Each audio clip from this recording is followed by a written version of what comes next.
اعوذ باللہ من الشیطان الرجیم بسم اللہ الرحمن الرحیم۔ اسٹوڈنٹس، آج ہم کریکٹرسٹکس آف فرسٹ ایڈر پڑھیں گے۔ ابتدائی طبی امداد پہنچانے والے کی خصوصیات۔ جیسے ہم نے ابتدائی طبی امداد پڑھا کہ ابتدائی طبی امداد کیا ہے، اسے انگلش میں ہم نے فرسٹ ایڈ پڑھا، تو آج ابتدائی طبی امداد دینے والا شخص جو ہے اس کے بارے میں ہم پڑھیں گے کہ اسے انگلش میں ہم فرسٹ ایڈر کہیں گے۔ تو ہم نے دیکھنا یہ ہے کہ ایک فرسٹ ایڈر کی کون کون سی خصوصیات ہونی چاہیے اس کے اندر کہ وہ موقع محل کے مطابق جو ہے صحیح طور پر ابتدائی طبی امداد جو ہے مریضوں کو پہنچا سکے۔ نمبر 1 کوالٹیز اس کی جو ہم دیکھیں گے اس میں ہے کہ فرسٹ ایڈ کے بنیادی اصولوں کو جانتا ہو۔ جو ہم نے پیچھے فرسٹ ایڈ کے بنیادی اصول پڑھے ہیں نا، ان اصولوں سے اس کو واقفیت ہو، یعنی ایسا نہ ہو کہ وہ اصولوں سے واقفیت نہ رکھتا ہو، اناڑی ہو اور جو ہے صحیح طریقے سے مدد نہ پہنچا سکے، الٹا کوئی نقصان ہو جائے۔ تو فرسٹ ایڈ کے بنیادی اصولوں کو وہ جانتا ہو اور وہ وقت کو ضائع کیے بغیر حالات کی تہہ تک پہنچنے والا ہو، یعنی اس نے فوری طور پر طبی امداد جو ہے وہ فراہم کرنی ہے موقع کی مناسبت سے، اور وقت کو ضائع ہونے سے بچانا ہے۔ اگر وقت ضائع ہو گیا تو بہت ساری جانیں جو ہیں وہ خطرے میں چلی جائیں گی، اور وقت کو ضائع کیے بغیر وہ حالات کی تہہ تک پہنچنے والا ہو کہ کون سے حالات ایسے ہیں، کس وجہ سے یہ حادثہ ہوا، اب مریض کی کیا سچویشن ہے، تاکہ وہ چوٹ وغیرہ کا نشان اور سبب معلوم کر سکے۔ یعنی حالات کی تہہ تک پہنچنے سے مراد یہ ہے کہ وہ بعض اوقات بچے یہ ہوتا ہے کہ پیشنٹ جو ہیں وہ بے ہوش ہوتے ہیں، وہ اپنے چوٹوں کے بارے میں نہیں بتا سکتے، ان کو جو تکلیف پہنچ رہی ہوتی ہے اس کے بارے میں نہیں بتا سکتے۔ بالفرض کہیں سے خون بہہ رہا ہے، کہیں جو ہے سکن بری طرح رپچر ہو چکی ہے، یا کہیں جو ہے وہ فریکچر ہو چکا ہے، ہڈی ٹوٹ چکی ہے، تو یہ پیشنٹ بعض اوقات نہیں بتانے کے قابل ہوتے، وہ بے ہوش ہو چکے ہوتے ہیں۔ تو یہ فرسٹ ایڈر کی کوالٹی ہے کہ وہ خود پیشنٹ کو دیکھتے ہوئے کہ اس وقت اس کو کس طرح کی تکلیف ہے اور کس طرح سے اس کو ہم نے جو ہے مدد پہنچانی ہے، تو وہ خود ان چیزوں کو چیک کرے گا اور اس کے مطابق جو ہے فوری طور پر طبی امداد جو ہے وہ فراہم کرے گا۔ نمبر 2 فرسٹ ایڈر سمجھدار اور باتدبیر ہو، یعنی فرسٹ ایڈر جو ہے وہ سمجھدار ہونا چاہیے، عقل مند ہونا چاہیے اور تدبیر کرنے والا، یعنی کیونکہ اگر ہم روڈ ایکسیڈنٹ میں ہیں، اللہ نہ کرے، تو وہاں پر جن چیزوں کی ہمیں ضرورت ہے جو ہمیں گھر پہ مل سکتی ہیں، وہ اگر وہاں نہیں ملتی تو پھر ہم وہاں پر کیا کریں گے، ان چیزوں کا نعم البدل کوئی اور چیز دیکھیں گے، یعنی تدبیر کریں گے، کوئی اور طریقہ اختیار کریں گے۔ فرسٹ ایڈر جو ہے وہ بیکار قسم کے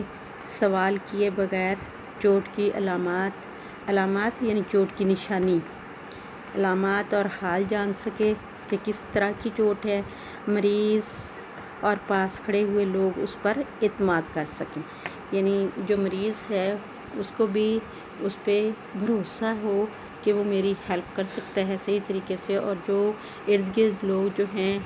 وہ جمع ہیں وہ بھی اس فرسٹ ایڈر پر اعتماد کر سکیں، یعنی ایسا باتدبیر ہو اور فضول قسم کے سوالات سے وہ گریز کرے، پرہیز کرے اور فوری طور پر چوٹوں کی علامات نشانیاں دیکھے اور اس کے مطابق، جیسے بالفرض اگر ہڈی ٹوٹ گئی ہو تو اس کی علامات کیا ہوں گی کہ وہاں پر سویلنگ ہو جائے گی اس حصے پر، اور شدید قسم کا درد ہوگا جو ناقابل برداشت ہوگا۔ اگر صرف گوشت کی چوٹ ہے تو اس میں جو ہے جلد جو ہے وہ متاثر اگر نہیں ہوئی اور ویسے دباؤ آیا ہے تو اس میں کیا ہے کہ مسلز میں،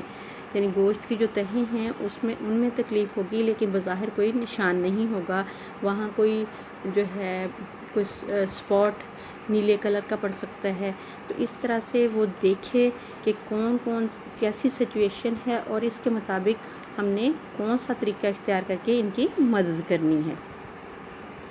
نیکسٹ پوائنٹ ہے پوائنٹ نمبر 3 فرسٹ ایڈر حکمت شناس، چارہ گر اور معاملہ فہم ہو، یعنی فرسٹ ایڈر جو ہے حکمت شناس، حکمت عملی اختیار کرنے والا، شناس سمجھدار، یعنی حکمت کوئی نہ کوئی طریقہ اختیار کرنے والا ہو، چارہ گر مدد کرنے والا، ٹھیک ہے، کوئی نہ کوئی چارہ جوئی کرنے والا، کوئی نہ کوئی طریقہ اختیار کرنے والا، اور معاملہ فہم، معاملے کو سمجھنے والا، یعنی جو سچویشن حادثے میں پیش آئی ہے اس کو وہ سمجھنے والا ہو کہ کس طرح سے اب ان کی ہم نے ہیلپ کرنی ہے، کس طرح سے ان کو مریضوں کو مزید چوٹوں سے بچانا ہے۔ نمبر 4، وہ سبک دست یا ہلکے ہاتھ کا مالک ہو۔ سبک دست یعنی جلدی، یہ نہیں ہے کہ وہ ٹائم ویسٹ کرتا رہے، بلکہ سبق کہتے ہیں تیز رفتاری کو، یعنی وہ تیزی سے ہاتھ چلانے والا ہو، سست سپیڈ نہ ہو اس کی، تیزی سے وہ لوگوں کی مدد کرے، اور ہلکے ہاتھ کا مالک ہو، یعنی ہاتھ اس کا بھاری نہ ہو۔ ہاتھ بھاری ہونے سے مراد یہ ہو سکتا ہے کہ وہ جو ہے کسی کی چوٹوں کو مزید نقصان پہنچانے والا نہ ہو، یعنی اس طریقے سے مدد کرے کہ ان کی چوٹیں مزید آگے نہ بڑھنے پائیں۔ نمبر 5، فرسٹ ایڈر پر اعتماد، مستقل مزاج ہو، ہمدرد اور خدمت کا جذبہ رکھتا ہو، یعنی فرسٹ ایڈر جو ہے پر اعتماد سے مراد سیلف کانفیڈنس اس کے اندر ہو، ایسا نہ ہو کہ وہ طریقے اس طرح کوئی اختیار کرے کہ ہائے ہے یہ نہیں ہو سکتا، ایسے نہیں کرنا، ایسے کرنا ہے، یعنی سمجھداری سے، ہوشیاری سے ایک ہی دفعہ جو بھی کرنا ہے کانفیڈنس سے وہ مدد دے، کہ جیسے بالفرض اگر بلیڈنگ ہو رہی ہے تو اس وقت جو ہے دوسری چوٹوں کو نظر انداز کر کے فوری طور پر خون کو بند کرنا ہے، یعنی وہ پر اعتماد طریقے سے کام کرے۔ مستقل مزاج یعنی بیچ میں کام چھوڑ کے بھاگنے والا نہ ہو، مستقل یعنی کوشش مسلسل وہ کرتا رہے اس مریض کو بچانے کی، اگر اس کی زندگی کو خطرہ ہے تب بھی، اگر اس کی چوٹیں ہیں تو ان کو مزید بڑھنے سے روکنے کی مسلسل کوشش کرے، اور ہمدردی کے تحت کام کرے، یعنی مجبوری کے تحت وہ کام نہ کر رہا ہو یا کسی پابندی کے مطابق کام نہ کر رہا ہو، بلکہ وہ ہمدرد ہو، اس کے اندر خدمت خلق کا جذبہ ہو۔ خدمت خلق اللہ کی مخلوق کی خدمت، یعنی اس کے اندر لوگوں کے ساتھ ہمدردی کا جذبہ ہو، اور وہ ہمدردی کے تحت اور خدمت خلق کے تحت جو ہے لوگوں کا کام کر رہا ہو تو وہ کامیاب ہوگا، یعنی اس کے اندر یہ کوالٹیز ہونی چاہیے کہ خدمت خلق کا جذبہ رکھتا ہو۔ نمبر 6، خوش اخلاق اور خوش مزاج ہو، یعنی وہ خوش اخلاق ہونا چاہیے، ایسا نہ ہو کہ وہ جو ہے جذباتی کنڈیشن میں آ جائے یا سچویشن کے دیکھ کے جو ہے وہ گھبرا جائے اور بولنا شروع کر دے، ٹینشن میں آ جائے، ایسا نہیں، بلکہ انتہائی اچھے طریقے سے، خوش اخلاقی سے اور خوش مزاج یعنی خوش و خرم ہوتے ہوئے جو ہے ان کی مدد کرے، کیونکہ اگر فرسٹ ایڈر جو ہے وہ ڈسٹرب ہو جائے، ایک بات بچے آپ نے یاد رکھنی ہے، گھروں میں حادثے پیش آ سکتے ہیں، ہمیں روڈ ایکسیڈنٹ میں آ سکتے ہیں، ہمیں اداروں میں حادثے پیش آ سکتے ہیں، تو اگر ابتدائی طبی امداد دینے والا شخص جو ہے وہ جو ہے خوش مزاج نہ ہو یا ٹینشن کا شکار ہو جائے تو اس کے چہرے کے تاثرات مریض جب دیکھے گا، اور وہ اگر پریشان ہے فرسٹ ایڈر تو مریض جو ہے آٹومیٹکلی سٹریس میں چلا جائے گا، دباؤ میں چلا جائے گا۔ اس لیے مریض کو مرتے دم تک یہ احساس نہیں ہونے دینا کہ فرسٹ ایڈر جو ہے وہ پریشان ہے، اس کو آخری دم تک جو ہے حوصلہ اور سہارا دینا ہے، تاکہ فرسٹ ایڈر کی سچویشن، اس کے چہرے کے تاثرات کو دیکھ کر، اس کی خوش مزاجی کو دیکھ کر پیشنٹ جو ہے وہ ڈپریشن میں نہ جائے۔ اگر فرسٹ ایڈر جو ہیں حوصلہ دینے والے جو ہیں وہ ہائے ہائے کرنے لگ جائیں، ہائے خون بہت بہہ رہا ہے، ہائے اس کا رنگ پیلا ہونا شروع ہو گیا، تو وہ جو مریض ہے وہ نفسیاتی دباؤ میں آ کر جو ہے اس کی مزید سچویشن بگڑ سکتی ہے۔ تو اس لیے جو طبی امداد دینے والے لوگ ہیں انہوں نے کسی صورت میں بھی پیشنٹ کو یہ ظاہر نہیں کرنا ہوتا کہ اس کی حالت بہت خراب ہے۔ نمبر 7، ابتدائی طبی امداد کے بنیادی اصولوں سے وہ واقف ہو، یعنی جو ابتدائی طبی امداد کے بنیادی اصول ہیں ان سے وہ واقفیت رکھتا ہو۔ نمبر 8، فرسٹ ایڈر وقت پر بہترین تدبیر کر کے چوٹ یا نقصان کو بڑھنے نہ دے، یعنی فرسٹ ایڈر کی یہ بھی کوالٹی ہونی چاہیے کہ وہ وقت پر، موقع پر ہی بہترین طریقہ کو اختیار کرے اور کوشش کرے کہ جو چوٹ ہے یا نقصان جو ہے وہ مزید نہ بڑھے۔ نمبر 9، اگر کسی وجہ سے وہ اپنی پہلی کوشش میں ناکام رہے تو کوشش کو نہ چھوڑے، یعنی اگر اس نے کوشش کی ہے، بالفرض بلیڈنگ کو روکنے کی کوشش کی ہے اور بلیڈنگ نہیں رکی، تو وہ دل برداشتہ ہو کر اسے چھوڑے نہ، بلکہ کوئی اور طریقہ اختیار کر لے۔ جیسے میں نے آپ کو بتایا تھا نا کہ ہم اگر بلیڈنگ ہو رہی ہو وجہ یہ ساری چیزیں آپ کو اس لیے بتانا ضروری ہیں کہ اکثر حادثات جو ہے وہ گھروں میں پیش آ جاتے ہیں. تو بلیڈنگ اگر ہو رہی ہے تو ہم کیا اگر کھڑے ہیں ہمارے ہاتھ سے بلیڈنگ ہو رہی ہے، ہم نے ہاتھ نیچے ٹانگوں کی طرف سیدھے بازو جو ہے وہ لٹکائے ہوئے ہیں، تو ہم نے فوری طور پر کوہنی سے بینڈ کر لینا ہے بازو کو، کیونکہ جیسے ہی بازو کو ہم بینڈ کریں گے تو ہاتھ کی طرف بلڈ کا سرکولیشن جو ہے وہ سلو ہو جائے گا، کیونکہ اگر نیچے لٹک رہا ہے تو تیزی سے خون جو ہے وہ بہے گا. اور اسی طرح اگر ٹانگ کا کوئی پرابلم ہے یا پاؤں کا کوئی پرابلم ہے، بلیڈنگ ہو رہی ہے، تو پھر ہم نے اس اعضاء کو دل سے اونچا کر دینا ہے، کیونکہ اگر دل سے نچلی طرف ہوا تو تیزی سے خون جائے گا. جس طرح پانی کا نکاس آپ دیکھیں کہ ڈھلوان سلوپ والی جگہ پر اگر ہم پانی پھینکیں تو نیچے والی جگہ کی طرف تیزی سے پانی جائے گا. اگر جو ہے نیچے والی جگہ پر ہم پانی پھینکیں تو اوپر چڑھنے کے لیے پانی بھی زیادہ چاہیے اور اس کو ٹائم بھی زیادہ چاہیے. تو یہی حالت بلڈ کی ہے. ہم نے کوشش کرنی ہے کہ اس اعضاء کو فوری طور پر ہارٹ سے اونچا کر دیا جائے. ہارٹ سے اونچا کرنے کے لیے ہم کیا کریں گے، کوئی رضائی، کوئی تکیہ، کوئی کمبل، کوئی چیز رکھ کر اس کے اوپر اس کی ٹانگ کو رکھ دیں گے تاکہ وہ دل سے اونچی ہو جائے. اگر ایسی سچویشن میں ہمیں کوئی ایسی چیز نہیں ملتی کہ ہم اس پیشنٹ کی جو وہ اعضاء جس سے بلیڈنگ ہو رہی ہے اس کو اونچا ہارٹ سے کر دیں، تو پھر ہم کسی انسان کا سہارا بھی لے سکتے ہیں. کسی انسان کو بٹھا کے اس کے کندھے کے اوپر جو ہے اس ٹانگ کو رکھ سکتے ہیں تاکہ دل سے جو ہے وہ اونچی ہو جائے. پیشنٹ لیٹا ہوا ہے اور اس کی ٹانگ ہم کسی دوسرے شخص کی مدد لے کے اس کے کندھے پہ بھی رکھ سکتے ہیں، اس کی گود میں بھی رکھ سکتے ہیں، بیٹھے ہوئے شخص کی گود میں، تاکہ ہارٹ سے جو ہے وہ اونچی ہو جائے ٹانگ اور بلیڈنگ جو ہے وہ بلڈ ضائع ہونے سے جو ہے وہ بچ جائے. تو کیونکہ اگر بلڈ زیادہ ضائع ہو گیا تو انسان کی جو ہے وہ ڈیتھ ہو جاتی ہے. تو یہ ہمارا انتہائی امپورٹنٹ جو ایک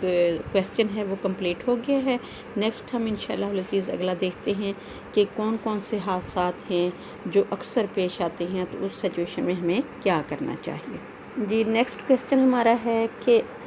آگ اور بجلی کے خطرات اور ان سے بچاؤ کے اقدامات تحریر کیجیے. یعنی آگ کے خطرے کیا ہیں، آگ کیسے لگتی ہے اور بجلی کے کیا کیا خطرات ہیں اور ان سے بچاؤ کے کس طرح ہم کر سکتے ہیں، ان اقدامات تحریر کیجیے یا مندرجہ ذیل پر نوٹ لکھیے. آگ سے جلنا اور بجلی کا جھٹکا. بچے یہ ابتدائی طبی امداد کا چیپٹر جو ہم پڑھ رہے ہیں یہ انتہائی امپورٹنٹ ہے. اگر آپ کو ان چیزوں کی سمجھ اچھی طرح سے آ جائے تو گھروں میں ہونے والے حادثات کو ہم بہت حد تک کم کر سکتے ہیں. اور اگر خدا نہ خواستہ گھر میں کوئی حادثہ پیش آ جائے تو ہم فرسٹ ایڈر کے طور پر جو لوگ ان چیزوں سے آشنا نہیں ہیں یا واقف نہیں ہیں تو ہم گھر کے دوسرے لوگوں کی مدد کر سکتے ہیں، اپنے اہل خانہ کی مدد کر سکتے ہیں، اپنے ہمسائیگی میں ہمسایوں کی ہیلپ کر سکتے ہیں. تو یہ ایسے حادثات ہیں جو نہ صرف روڈ ایکسیڈنٹس میں پیش آتے ہیں، زلزلوں کی صورت میں پیش آتے ہیں یا فلڈ کی صورت میں پیش آتے ہیں، موسٹلی حادثات جو ہیں وہ گھروں میں بھی پیش آتے ہیں. تو ان چیزوں کو آپ نے صرف یاد کرنا، پیپر کی حد تک نہیں یاد کرنا، بلکہ ان چیزوں کو آپ نے یاد رکھنا ہے تاکہ زندگی میں جہاں کہیں بھی کوئی حادثہ پیش آئے تو آپ ان لوگوں سے زیادہ بہتر ہیلپ فل ثابت ہو سکیں جو ان چیزوں سے واقف نہیں ہیں. کیونکہ قطرہ قطرہ مل کے دریا بنتا ہے. اگر آپ لوگوں نے یہ چیزیں پڑھی ہوئی ہیں اور جن لوگوں نے نہیں پڑھی ہوئی، اگر آپ اس کو یاد رکھیں تو آپ زندگی میں دوسرے بہت سارے لوگوں کی جانیں جو ہیں وہ بچا سکتی ہیں اور دوسرے لوگوں کی زندگی جو ہے اس کو خطرے سے باہر لا سکتی ہیں. تو اب ہم نے دیکھنا ہے آگ سے جلنا، برنس کیا ہیں، آگ سے جلنا کیا ہے. اکثر آگ سے جلنے کے حادثات جو ہیں وہ رونما ہوتے رہتے ہیں. اکثر ایسے ہوتا ہے کہ آگ سے جلنے کے حادثات پیش آتے ہیں. بعض اوقات کوئی جو ہے برے طریقے سے آگ سے جلتا ہے، اس کی ڈیتھ ہو جاتی ہے. بعض اوقات مکانوں کا نقصان ہو جاتا ہے، بعض اوقات بجلی کی تاروں کو آگ لگ جاتی ہے، تو بعض اوقات گھر کے سامان کو آگ لگ جاتی ہے، بعض اوقات بستر کو آگ لگ جاتی ہے. تو آگ سے بہت زیادہ، بعض اوقات چولہے کو آگ لگ جاتی ہے، بعض اوقات سلنڈر پھٹ جاتا ہے اس کو آگ لگ جاتی ہے. تو آگ سے ہونے والے بہت زیادہ حادثات جو ہیں وہ رونما ہوتے ہیں. بعض اوقات یہ ہوتا ہے کہ جلنے کا زخم جو ہے وہ بہت زیادہ شدید، یعنی گہرا، زیادہ شدت اس کی ہوتی ہے اور خطرناک ہوتا ہے. یعنی اتنا بعض اوقات جو ہے کوئی شخص جل جاتا ہے کہ زخم اتنا شدید ہوتا ہے اور وہ خطرناک ہوتا ہے. یہ نہ صرف جلد کو نقصان دیتا ہے جلنا، بلکہ جسم کے مائع جات یعنی جسم کے اندر جو پانی ہے وہ بھی ضائع ہو جاتے ہیں. یعنی جسم کے ہماری باڈی کے اندر تقریباً 70% پانی ہے، اور آگ سے جلنے سے نقصان کیا ہوتا ہے کہ جسم کے اندر جو مائع جات ہیں جو پانی کی فارم میں ہیں وہ ضائع ہو جاتے ہیں، جس سے صدمہ ہوتا ہے، شوق پہنچتا ہے مریض کو، یا دہشت کی کیفیت، دہشت خوف یا خوف کی حالت جو ہے وہ طاری ہو جاتی ہے. یعنی جب بھی کسی شخص کو آگ لگتی ہے تو اس وقت جو ہے وہ شخص انتہائی صدمے کی حالت میں آ جاتا ہے، اور اس پہ خوف کی حالت جو ہے یا خوف کی کیفیت جو ہے وہ طاری ہو جاتا ہے. یعنی وہ انتہائی خوف کی کیفیت میں ہوتا ہے. اور کیا ہوتا ہے کہ جلنے کا چھوٹے سے چھوٹا زخم بھی توجہ کا متقاضی ہوتا ہے. یعنی اگر جلنے سے سکن متاثر ہوئی ہے اور ہلکا پھلکا زخم ہوا ہے تو اس کو ہم نظر انداز نہیں کر سکتے، کیونکہ جلنے کا چھوٹے سے چھوٹا زخم جو ہے وہ بھی توجہ چاہتا ہے. کیونکہ اگر سکن ہماری اوپر سے متاثر ہو گئی اور سکن کے متاثر ہونے سے جو ہے ہمارا زخم جو ہے اوپر بن گیا تو اس سے جرمز کے اندر جانے کا بہت شدید خطرہ ہے. اس لیے چھوٹے سے چھوٹا زخم جو ہے وہ بھی توجہ چاہتا ہے جلنے کا، اس کو ہم نظر انداز نہیں کر سکتے. آگ یا گرم پانی، بھاپ وغیرہ سے جلنا خطرناک ہوتا ہے. یعنی آگ سے جلنا، گرم پانی سے جلنا یا کسی بھاپ کی زد میں آ جانا جو ہے، بھاپ کی زد میں آ کر جلنا جو ہے یہ انتہائی خطرناک ہے. کیونکہ بعض اوقات کیا ہوتا ہے کہ آگ سے جلنے سے جو ہے انسان اس قدر شدید جو ہے تکلیف میں مبتلا ہوتا ہے کہ اس قدر شدید طریقے سے وہ جلتا ہے کہ اس کی ڈیتھ ہو جاتی ہے. اور گرم پانی سے بھی ہماری سکن جو ہے بری طرح سے جھلس سکتی ہے، یا یہ کہ یہاں بھاپ کے فوارے چل رہے ہیں وہاں پر کوئی شخص جو ہے بھاپ کی زد میں آ گیا تو وہ بھی اس کی باڈی جو ہے وہ جھلس جائے گی. تو آگ سے گرم پانی سے اور بھاپ وغیرہ سے خطرناک صورتحال جو ہے وہ پیدا ہو سکتی ہے. اور انسان کے پہنے ہوئے کپڑوں کو آگ لگنے سے، یعنی آگ کس طریقے سے لگ سکتی ہے کہ انسان کے پہنے ہوئے کپڑے جو ہیں ان کو آگ لگ سکتی ہے. بعض اوقات جو ہیں فیمیل خاص طور پہ کچن میں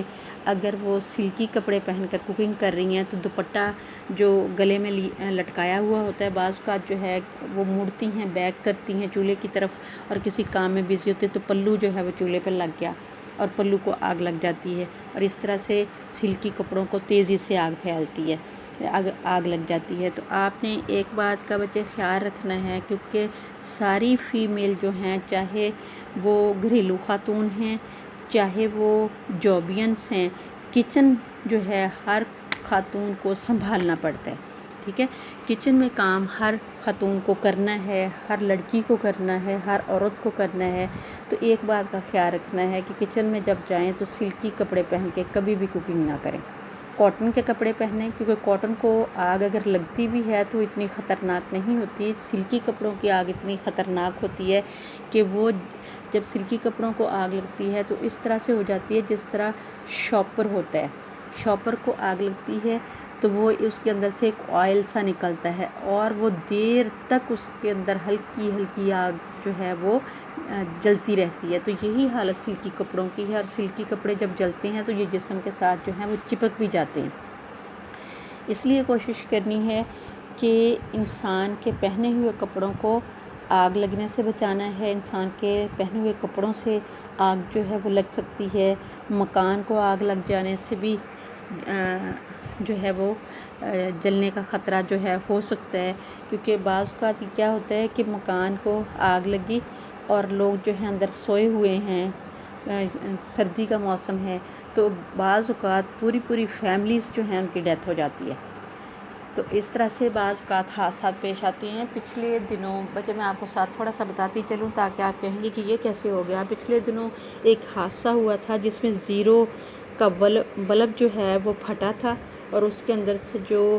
بجلی کے ہلکے پھلکے شرارے نکلے تھے انہوں نے بجلی کی وائروں کو متاثر کیا تھا اور کمرے کے اندر آگ لگ گئی تھی اور جتنے کمرے کے اندر لوگ لیٹے ہوئے تھے سب کی ڈیتھ ہو گئی تھی. تو تو یہ ذرا سی کوتاہیاں، ذرا سی لاپرواہیاں جو ہیں انسان کو بڑے بڑے حادثات کا شکار کر دیتی ہیں۔ مکان کو آگ لگ جانے سے انسان جو ہے اس کی ڈیتھ ہو سکتی ہے، یا جھلس جاتا ہے انسان، یا خود بعض اوقات ایسے ہوتا ہے خود انگیٹھی یا چولہے پر اتفاقیہ طور پر کوئی انسان جو ہے وہ گر جاتا ہے۔ انگیٹھی سردیوں میں جہاں ہمارے سوئی گیس کا انتظام نہیں ہے، خاص طور پر دیہاتوں میں، کیونکہ سردی بہت زیادہ ہوتی ہے، تو لوگ کیا کرتے ہیں کہ انگیٹھی کے اندر جو ہے کوئلے رکھ کے اس کو روم کے اندر رکھ لیتے ہیں تاکہ وہ کمرہ جو ہے وہ گرم ہو جائے۔ بعض اوقات چولہے کے اوپر اتفاقیہ طور پر کوئی انسان جو ہے وہ گر جاتا ہے، تب آگ لگ جاتی ہے۔ بعض اوقات یہ ہوتا ہے کہ اکثر سوئی گیس یہاں پر ہے، چولہے کی ہیٹ جو ہے اس کو کم کر دیتے ہیں، برنرز کو جو ہے اس کے فلیم کو کم کر دیتے ہیں، ہلکا سا جلنے دیتے ہیں کہ دوبارہ نہ جلانا پڑے، اور خود جو ہے کسی کام میں مصروف ہو جاتے ہیں، اور لوڈ شیڈنگ ہو جاتی ہے خاص طور پہ رات کے وقت، اور لوڈ شیڈنگ ہوئی اور چولہا جو ہے وہ بند ہو گیا، اور جب دوبارہ سوتے میں دوبارہ گیس آئی تو ہلکی گیس جو ہے وہ خارج ہوتی رہی چولہے سے، اور اس کو چیک کیے بغیر کہ وہ بند تھا کہ نہیں تھا، اس کو ماچس کو آن کیا اور اس کو جلانے کی کوشش کی تو پورے کچن میں جو ہے وہ آگ لگ جاتی ہے۔ بعض اوقات چولہے کے پھٹنے سے بھی آگ لگ جاتی ہے۔ چولہا کا پھٹنا جو ہے یہ خاص طور پہ اس وقت کی بات ہے جب دیہاتوں میں جو ہے لوگ جو ہے مٹی کے تیل کے چولہے استعمال کرتے تھے، تو اس وقت مٹی کے تیل کے چولہے جو ہیں ان کی بتیوں کو اوپر کرنے کے لیے جب اس کو گھماتے تھے تو بعض اوقات جو ہے چولہے کو آگ لگ جاتی تھی، چولہا کھل جاتا تھا، یا بعض اوقات ویسے چولہا پھٹ جاتا تھا۔ تو ایک بات آپ نے یاد رکھنی ہے کہ جب بھی آگ جو ہے مٹی کے تیل سے لگے گی تو اس کے لیے لوگ کیا کرتے ہیں، پانی کی بالٹیاں بھر کے لا کے اس کے اوپر ڈال دیتے ہیں تاکہ آگ بجھ جائے۔ تو ایسی صورت میں وہ مٹی کا تیل جو ہے اس کے ساتھ پانی مکس ہو کے دور تک پھیل جاتا ہے، وہ آگ بجھنے کی بجائے مزید اس جو ہے زیادہ جگہ کو گھیر لیتی ہے اور زیادہ جگہ پر آگ لگ جاتی ہے۔ ایسی سچویشن میں ہم نے کیا کرنا ہے کہ مٹی کے تیل سے جو چولہا پھٹے گا اس کے اوپر کسی صورت بھی پانی نہیں ڈالنا۔ اس کی ایک سچویشن ہوتی ہے کہ اگر کم جگہ پر آگ ہے تو فوری طور پر کوئی بوری، کوئی کمبل، کوئی اس طرح کا کوئی چیز جو ہے فوری طور پر اس حصے کے اوپر ڈال دی جائے۔ کوشش کی جائے کہ آکسیجن جو ہے وہ اس کو نہ ملے، کیونکہ آکسیجن کے ملنے سے آگ جو ہے وہ بھڑکتی ہے۔ جتنا ہم آکسیجن کی سپلائی کو کم کرنے میں کامیاب ہو جائیں گے اتنا ہی آگ جو ہے آگے پھیلنے میں ناکام ہو جائے گی۔ تو چولہے کے پھٹنے سے آگ لگ سکتی ہے، انسان اس آگ میں جھلس سکتا ہے، جسم پر کوئی گرم ترین چیز، لوہا یا تانبا وغیرہ اگر لگ جائے، یعنی کوئی چیز جیسے ہم پریس کرتے ہوئے بعض اوقات ہمارا ہاتھ جو ہے پریس کے ساتھ ٹچ ہوتا ہے، ہم فوراً پیچھے کرتے ہیں، تو جو گرم ترین چیز ہے، کوئی لوہے کی ہے یا تانبے وغیرہ کی ہے، تو اس کے لگ جانے سے بھی انسان کی جسم جو ہے اس کی سکن جو ہے وہ متاثر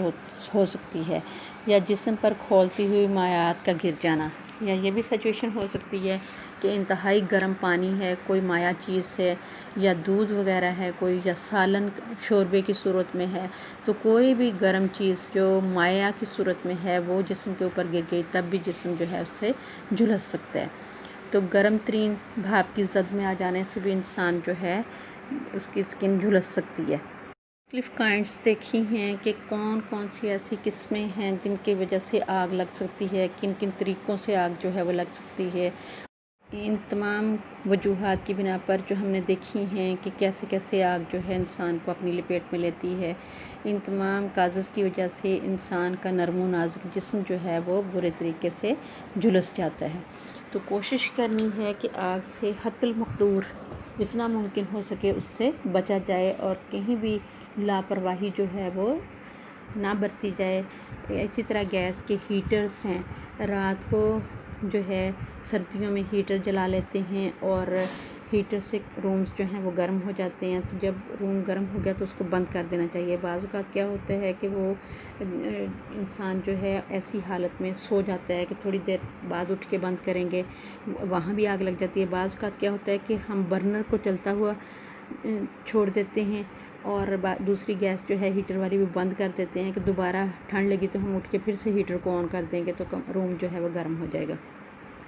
تو ایسی سچویشن میں بھی بچے بعض اوقات یہ ہوتا ہے کہ برنر جو ہے اس کو آن کیا ہوا ہے اور ہیٹر جو ہے اس کو ہم نے بند کر دیا ہے اور برنر جلتا رہا یا گیس کی سپلائی زیادہ ہوئی تو اس سے بھی آگ لگ جاتی ہے۔ بعض اوقات ہم نے ہیٹر کو سلو کیا ہوتا ہے کہ جب گیس ہمارا روم گرم ہو گیا اور گیس کی ہمیں مزید ضرورت نہیں رہی تو ہم نے ہیٹر کو سلو کر دیا اور اسی کیفیت میں ہم سو جاتے ہیں، تو گیس جو ہے پیچھے سے زیادہ آئی اور ہیٹر جو ہے یا لوڈ شیڈنگ ہوئی اور ہیٹر جو ہے وہ بجھ گیا، خود بخود بجھ گیا، ہم نے اسے بند نہیں کیا اور جیسے ہی گیس دوبارہ آئی، ہم سوئی ہوئی حالت میں ہیں، لوگ سوئی ہوئی حالت میں ہیں، گیس دوبارہ آئی تو وہ چونکہ ہم نے اس کو ہیٹر کو جلایا نہیں ہے، آن نہیں کیا اور گیس ویسے ہی لیکیج ہوتی رہی، تو جب گیس زیادہ مقدار میں لیکیج ہو جاتی ہے تو اس سے بھی جو ہے کمرے کے اندر سفوکیشن پیدا ہوتی ہے اور سفوکیشن سے جتنے لوگ روم کے اندر ہوتے ہیں ان سب کی جو ہے وہ ڈیتھ ہو جاتی ہے۔ تو یہ چیزیں اتنی خطرناک ہیں، جب تک ان کے لیے ان سے ہمیں شناسائی نہیں ہوگی، ہمیں ان سے واقفیت نہیں ہوگی اور اس وقت تک ہم آگ کے خطرات سے محفوظ نہیں ہو سکتے۔ اسی طرح دیہاتوں میں بھی حادثات ہوتے ہیں کہ لائٹ چلی گئی اور اسٹوڈنٹس پڑھنے والے جو ہیں وہ کینڈل کی لائٹ پہ پڑھ رہے ہیں، انہوں نے اپنے چارپائیوں کے پاس، اپنے بیڈ کے پاس کینڈل جو ہے وہ جلا کے رکھی ہوتی ہے اور خود جو ہے نیند کے ہچکولے لے رہے ہوتے ہیں۔ بعض اوقات کیا ہوا کہ نیند کا غلبہ ہوا اور جو ہے کوئی بستر یا کوئی کپڑا پہنا ہوا وہ جو ہے وہ کینڈل کے ساتھ لگا اور آگ جو ہے ان کپڑوں کو لگ گئی اور اس نے پورے بستر کو اپنی لپیٹ میں لے لیا۔ تو اس طرح بہت سارے حادثات ہیں جس سے آگ لگ جاتی ہے اور انسان جو ہے صرف یہی نہیں کہ اس کو ویسے نقصان ہوتا ہے آگ کا، بلکہ بعض اوقات آگ سے ڈیتھس ہو جاتی ہیں اور قیمتی جانیں جو ہیں ان کو بچانا جو ہے وہ پھر مشکل ہو جاتا ہے، کیونکہ جب جسم برے طریقے سے جھلس جائے اور ہماری سکن جو ہے برے طریقے سے متاثر ہو جائے تو اس وقت جو ہے آگ جو ہے اس کے نتائج انتہائی خطرناک ہوتے ہیں۔ تو کوشش یہ کرنی ہے کہ تھوڑا سا جو ہے توجہ دینی ہے، تھوڑی سی، اور توجہ دے کے ان حادثات کی جو نوعیت ہے ان کو کم کرنے کی کوشش کرنی ہے، یا حادثات کی شرح اتنی بڑھ رہی ہے ان کو کم کرنے کی کوشش کرنی ہے تاکہ مزید حادثات کے خطرات جو ہیں وہ بڑھنے نہ پائیں۔ آگے ہم جلنے کی اقسام جو ہیں وہ پڑھیں گے، کائنڈز آف برنس یا اسکالڈ پڑھیں گے کہ جلنے کی کون کون سی اقسام ہیں، وہ انشاءاللہ نیکسٹ لیکچر میں ہم دیکھیں گے۔